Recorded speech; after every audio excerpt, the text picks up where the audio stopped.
रामचरित रूपी सरोवर में स्नान कराए बिना सरस्वती जी की थकावट करोड़ों उपायों से भी नहीं जाती है।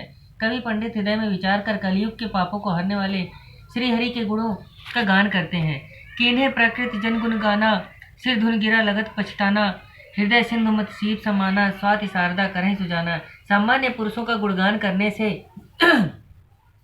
सरस्वती जी सिर धुनकर पछताने लगती हैं। कवियों का हृदय समुद्र, बुद्धि शीप और सरस्वती जी स्वाति नक्षत्र के समान है, यह ज्ञानी लोग कहते हैं। जो बरसई बरबार विचारू होय कवित मुक्ता मन चारू। इसमें यदि सद्विचार रूपी जल बरसता है तो कविता मुक्ता मणि की सी सुंदर होती है। जुगत वेद पुनिपोहि है रामचरित बरताग, पहिरे सज्जन विमल उर शोभा अति अनुराग। फिर उन कविता रूपी मणियों को युक्ति रूपी सूजा से छेद कर रामचरित रूपी तागे में पिरोकर सज्जन निर्मल हृदय में धारण करते हैं, जिससे अनुराग रूपी शोभा को पाते हैं। जे जन्मे कलिकाल कराला, करतब बायस वेश मराला, चलत कुपंथ वेद मग छाड़े, कपट कलेवर कलिमल भाड़े। जो भयंकर कलयुग में जन्मे हैं, जिनकी करनी कौवे की सी है और वेश हंस का सा है, जो वेद मार्ग को छोड़कर कुमार्ग पे चलते हैं, जो कपट की मूर्ति वह कलयुग के पापों के भाड़े हैं। वंचक भगत कहाय राम के, किंकर कंचन को काम के, तिनमा प्रथम रेख जग मोरी, धिंग धर्म ध्वज धंधक दोरी। श्री राम जी की भक्त कहाकर जो लोगों को ठगते हैं, जो धन क्रोध और काम के दास हैं और धिंगी धिंगी करने वाले दंभी तथा अपने स्वार्थ में सदैव रत हैं, ऐसे लोगों में मेरी गिनती प्रथम होती है, सर्वप्रथम है। तुलसीदास जी कहते हैं कि जितनी भी बुराइयां हैं सर्वप्रथम उन्होंने अपने अंदर बताई हैं। क्यों?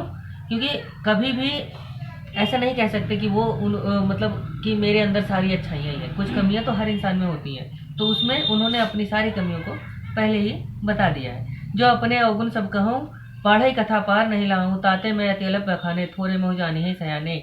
जो अपने सब अवगुण कहूँ तो कथा बढ़ जाएगी और पार नहीं पाऊंगा, इसी कारण मैं अवगुण बहुत थोड़े कहे हैं, थोड़े में ही चतुर लोग जान जाएंगे। क्यों?